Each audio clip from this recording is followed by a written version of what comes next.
discuss about the UK application and admission procedure that students have to follow. It's basically very quick and easy steps that students can actually follow. One of the most important aspects of overseas education or the students who are planning for overseas education, what they need to do is planning in advance. For students who are looking forward to studying, for example, in the next year, they need to start thinking about the entire planning, which universities to go for, what subjects to choose, etc., at least a year in advance, so that they don't have to make decisions in hurry. So, most important, planning.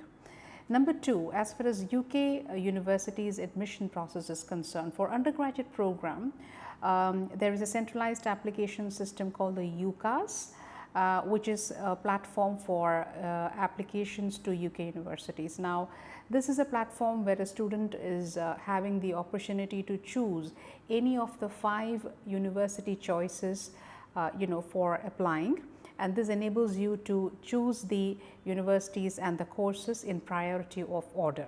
All right. So, that is a UCAS application portal that students have to do for undergraduate programs. However, it is not the only mode. There are universities which do accept applications directly as well. The second most important is a factor is for the master's students or for the post graduation applicants. For them, they have a direct application that can be done through the university application portal. And as far as the undergraduate is concerned, as most of the students know, the duration of the course ranges from 3 years to 4 years. Master's courses usually ranges from 1 year to 2 years. All right. Most of the courses being 1 year. Now, the third most important aspect is as far as the documentation is concerned. So, one of the best aspects of the UK universities is that they do offer what is called as conditional admission letter. So, if a student, for example, is in grade 12 pursuing grade 12, they do not need to finish grade 12 in order to apply. They can very much apply by the time they enter to grade 12.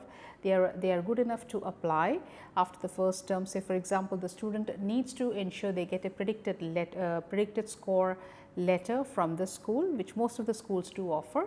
Similarly, for masters, the students who are into the final year have completed the 5th semester, or if it is a 3-year course, or have finished the 7th semester if it is a 4-year course, are yet to or are just getting into the last semester, they are also good enough to apply based on their previous semester scores. So, previous years, whatever their mark sheets or transcript or scores are available, based on this they are ready to go ahead and apply. After an evaluation, the university will basically issue what is called as a conditional admission letter.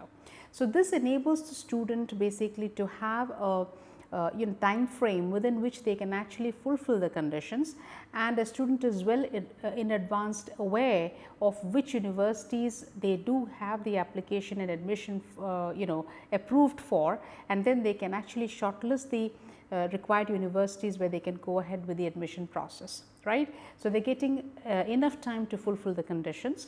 So, this is an important point.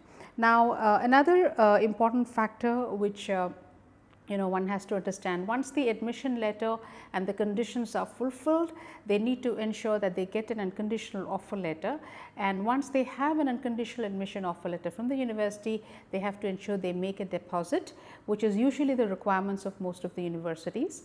This is a deposit payment which is part of the total tuition fees of that particular year.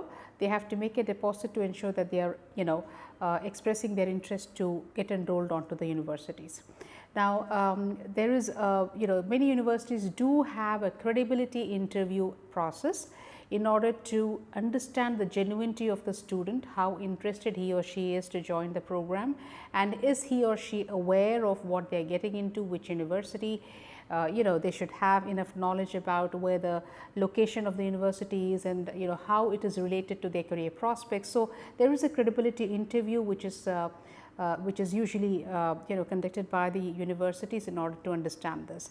Post the Post the credibility interview, once the student is qualifying this, the university will issue what is called as CAS. This is the confirmation of acceptance of studies issued by the university to successfully reflect that the student is enrolled onto that particular program for a specific intake.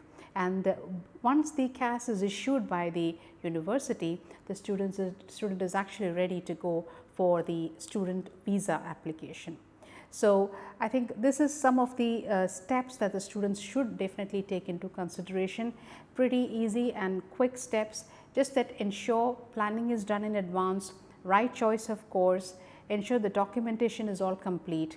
For any further clarification, do contact us. We help students with the entire procedure. We ensure that you have a smooth sail all until the time you are reaching the UK. We help with admission, application, visa, on arrival support, accommodation support. Until the time you are safely in your university, we take care of. So, do contact us at the number presented here or email us for quick response. Thank you so much.